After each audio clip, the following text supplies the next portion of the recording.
Chapter 9. A Dangerous Plan. I'm a failure, Ralph told himself as the bird chorus announced the dawn. And a rooster crowed down by the barn. I'm a miserable, rotten failure. Ralph had returned to his perch in the bamboo after a night spent hurrying, scurrying, and worrying. Every building at Happy Acres Camp was built on unknowable mouse-proof concrete. Every screen door was above a cliff-like concrete step. The watch still lay hidden in the bamboo leaves. Garth would soon learn that his name was not to be cleared after all, and Ralph would not get his motorcycle back. Drat, he swore to himself. Drat, drat, drat. He felt especially bad because Garth actually had left a quarter of a peanut butter and jelly sandwich at the foot of the bamboo for his supper the night before. Ralph was about to climb down the bamboo to hide from Garth when the alarm clock rang and the buglers stumbled out to rouse the sleeping camp.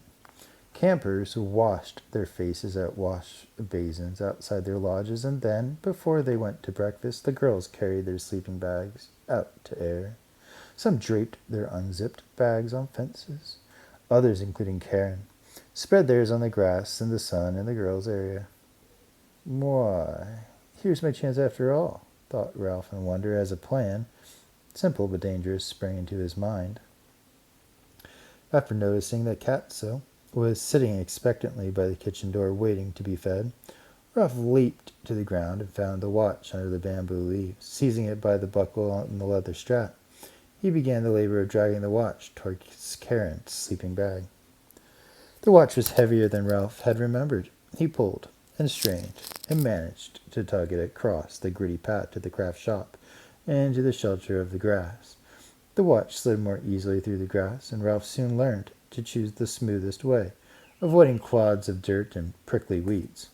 The campers finished breakfast and came bursting out of the dining hall. Ralph toiled on, pulling the watch towards Karen's sleeping bag a fraction of an inch at a time, knowing that Garth must be searching for him by the bamboo. Ralph began a long, hard detour around a fallen walnut and hoped that sometime Garth would at least know he had tried, even if he might not succeed. Suddenly, the fur along Ralph's spine began to prickle, and he froze in his tracks. Katso. The hunter's eyes of the cat had caught the movement of the grass. Ralph crouched motionless beside the watch. Katso slunk close to the ground, moving so quietly he seemed to flow through the grass. Only the tip of his tail twitched. Ralph knew that trying to run was useless. Running would only make the hunt more interesting for Katso and prolong the misery for Ralph. Katso stopped and waggled his hindquarters experimentally as if he were trying to find the most efficient position for pouncing. Where was Lana? Ralph's life passed before his eyes, his family mouse nest back at the Mountain View Inn, his mother and Uncle Lester and all his brothers and sisters and cousins. The boy had given him the motorcycle that had changed his life, the cage and the craft shop chum, Garth. Katso crouched even lower and waggled his hindquarters once more in preparation for the pounce. Ralph's eyes were distracted from Katso by Sam, who trotted purposely across the grass.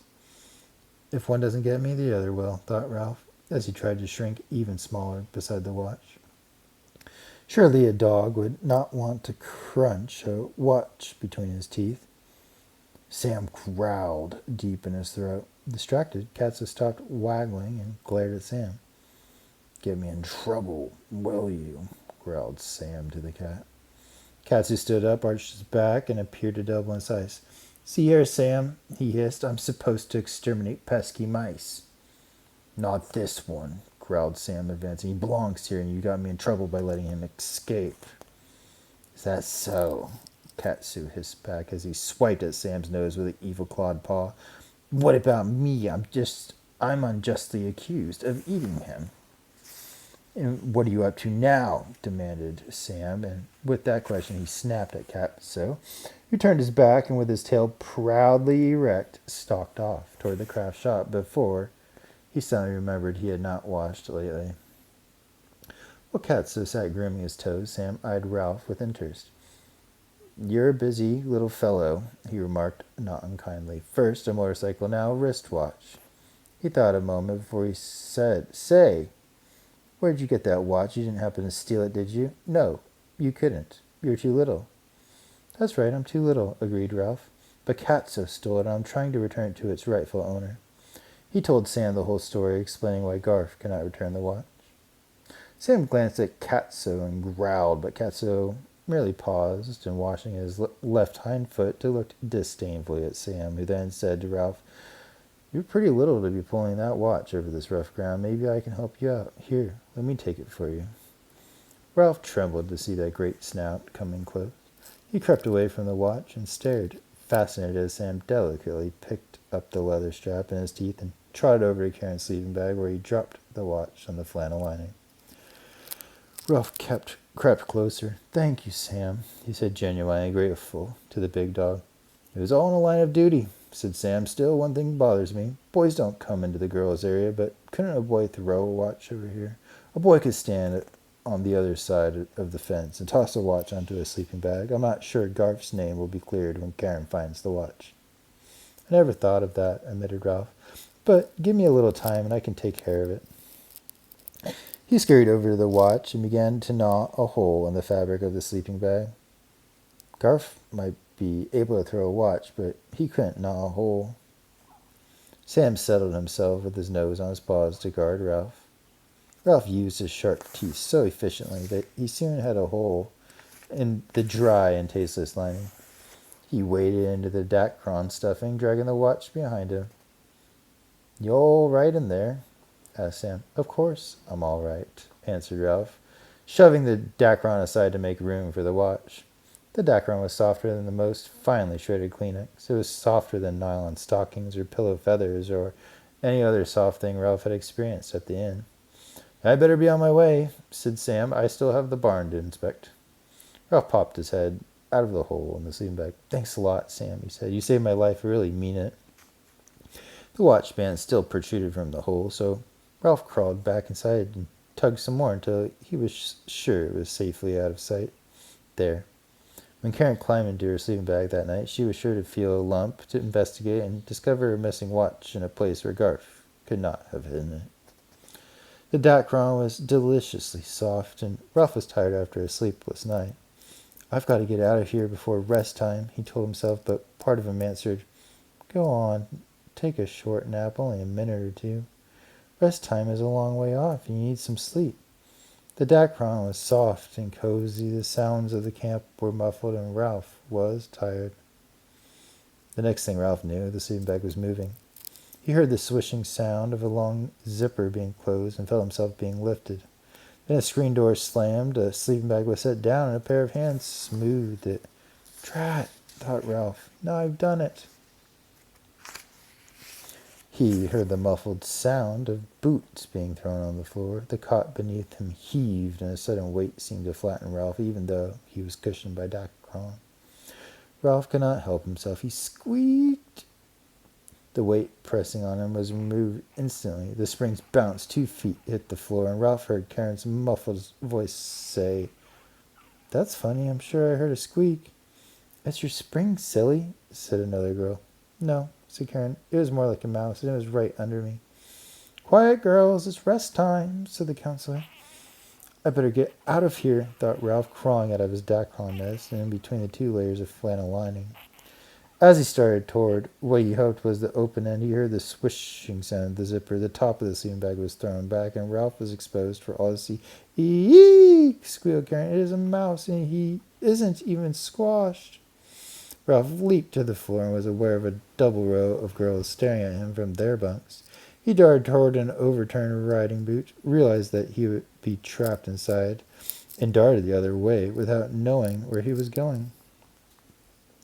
Now all the girls were squealing, Catch him! Don't let him get away! Isn't he darling? He isn't darling in my sleeping bag, said Karen. Sock-clad feet hit the floor. Get a wash basin, someone yelled. Catch him under a wash basin. Girls! Cried the counselor. Ralph darted this way and that. No matter which way he ran, he met feet. He was frantic. He knew he had to find a way to escape before someone clapped something over him. The screen door creaked, so he knew someone had run outside for a basin. A hat! Someone shouted. Where's a hat? In his panic, Ralph ran up and over a foot in a white sock. Its owner screamed. Sam, alerted by the scream, began to bark. A straw cowboy hat plopped down on the concrete floor, making a dark dome over Ralph. The daylight that shone between the straws seemed like starlight to a mouse. Look! Shrieked Karen. A hole in my sleeping bag. He chewed a big hole right in my sleeping bag. Sam, frantic to protect the girls, scrabbled his paws against the screen door. It's only me, squeaked Ralph, but no one could hear him. Ralph was alert, waiting for someone to lift the hat so that he could make a dash, if not for a knothole, at least for the shelter of a bunk. There's something in the hole of my sleeping bag, cried Karen. My watch! Look, it's my missing watch! Feet went padding to Karen's bunk. The screen door opened. One set of dog footsteps and two sets of human footsteps entered, those of the girl who had gone for the wash basin and those of someone else. Girls, what's going on in here? Asked Aunt Jill. This is supposed to be rest time. Ralph could hear Sam snuffling around in circles with his nose to the floor. The girls all tried to speak at once, but Karen managed to tell about the finding of the watch. So, Garf couldn't have taken it, said another girl. We have the mouse in person, right here, under that hat, said another. Sam's nose came to a halt at the hat brim. Hey, Sam, it's only me, squeaked Ralph in alarm. He was relieved to have Sam sit and began to pant. Ralph pressed his eye to a crack in the straw and saw Sam's long pink tongue hanging out. But what I don't understand, said Karen, is how the watch got inside the hole. A mouse couldn't have put it there. You'll never know, thought Ralph in grim amusement. Aunt Jill, what shall we do with the mouse? Ralph heard one of the girls ask. We're going to scoop him up in the wash basin. Not if I can help it, thought Ralph.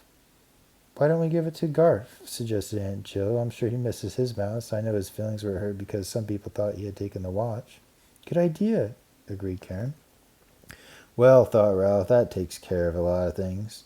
When the brim of the hat was lifted and the rim of the plastic wash basin scraped under the floor, Ralph hopped into the basin and, with his hat still held over him, felt himself being lifted. Then the hat was raised a few inches on one side of the basin. Ralph saw a row of eyes staring at him. Ralph could not help trembling, even though he was sure he had nothing to fear. He's so little, said one of the girls, marveling. Aunt Jill, he looks a lot like Garf's mouse, said Karen. You don't suppose?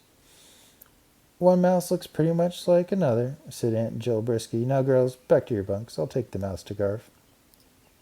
Darkness fell on Ralph as she replaced the hat over the basin. Ralph felt himself being carried out of the girls' lodge and past the craft shop, where he could hear Chum gnawing at the bars of his cage. Poor old Chum. He heard the door of Garf's lodge being opened.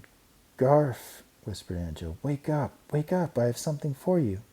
Said Garf just sleepily. Waking a sleeping boy on a hot summer afternoon is not easy. I have a mouse for you, said Aunt Jill. A mouse? Ralph could tell Garf was wide awake now. Let me see. Ralph sat quietly in the basin while the hat was cautiously lifted. He could see the other boys and their counselors sprawled in sleep on their bunks. And on a ledge over Garf's lower bunk, he saw his crash helmet. Karen found him in a hole in her sleeping bag, Aunt Jill explained. And it was the strangest thing. She found her missing watch inside the hole. Ralph saw that Aunt Jill was studying him thoughtfully.